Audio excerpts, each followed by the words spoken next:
It's after deer season, and today is a much more laid back little hunt where I'm just looking to do some squirrel management. So farming for bushy tails, I guess, instead of farming for whitetails today. And this isn't a typical spot where I deer hunt. I don't know that I'm even going to get a squirrel close enough to shoot at, but if I do happen to do that and get it on film, I will include that in the video. But we will see what happens. One of the things that many archers face, doesn't matter if you're beginning, doesn't matter if you're seasoned, is target panic. And it can be a very difficult problem to overcome. I would say that some guys even totally give up archery and totally give up bow hunting because of target panic. And I've battled it over the years at different times, and I think I've put enough of a recipe of reminders together of what to do whenever I am starting to face it. I think one of the best things you can do is just walk away, take some time to just not shoot your bow for a little while, for a few days, for a week, for a few weeks, for a month. I think it's important to shoot year round and stay in practice, but sometimes to get rid of bad habits, you need to take a break. Another thing you can do, and something I've done, is kept a list. It sounds silly, but kept a note, even in my iPhone, of all the different things that I need to do form-wise. My keys are always making sure my anchor points are consistent. My nose is on the tip of the string. The kisser button's on my lip. My knuckle bone is on my jawline. Always reminding myself that just letting, the only thing to move is my finger on my release. I don't need to be pushing the bow. I don't need to be pulling the string. I don't need to be squeezing my hand on the bow with a death grip. So different things like that that you can remember for you specifically. Everybody's different. What form things do you need to remember to do? But I think the biggest thing that's helped me over the years is even something like today, where go squirrel hunting. Go hunting for a small targeted animal that you're not too upset if you don't kill.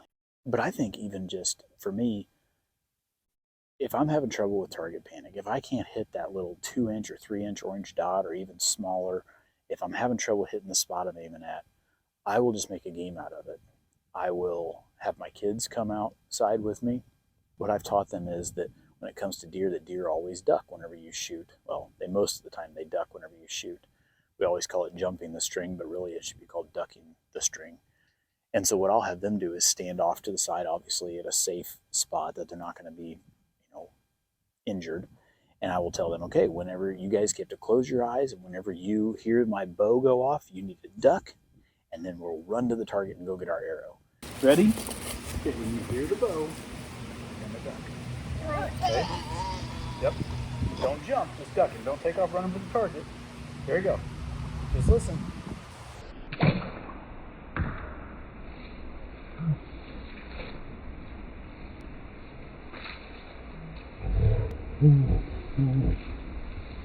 Milo didn't do it, he took off running. Something like that. It totally takes your mind off of focusing so hard to try to hit that spot you're aiming at. You relax more, it's more fun. You're not stressing yourself out with target panic. I mean, that's what it is. It's stress, it's panic, you're feeling so much mental pressure to try to hit that dot you're aiming at, and it just makes it so difficult sometimes. Another thing is something as simple as, if you pick up a dry leaf in your yard, pin it up against your target. Sometimes if you've got a bunch of little holes in your target, you can take the stem of that leaf, stick it in that hole, and then aim at that leaf, shoot at that. For whatever reason, for me, because it's more of a game, it's more of a challenge than trying to hit that orange dot or whatever it is you're shooting at target-wise. For some reason, it makes it more fun, and you're more relaxed. You're not focused so hard on hitting that little bitty dot. And even if you're like me and you have a bunch of dandelions in your yard every year, set your target in front of a dandelion, a specific dandelion, when not when they're yellow, but whenever they head out and turn gray and they've got all the seed heads at the top, and start shooting at that dandelion. I mean, for some reason, for me personally, taking the stress and the focus out of trying to hit that dot, and instead hitting something fun like a dandelion or a leaf or something like that. If you're really having trouble, blow up some balloons. And I know that sounds silly. Blow up some balloons. You can blow them up big, you can blow them up small, pin those to your target, start shooting balloons. Just little by little things like that will take a lot of that stress away, makes it a little easier. I mean, if you can't hardly miss a balloon if it's big enough.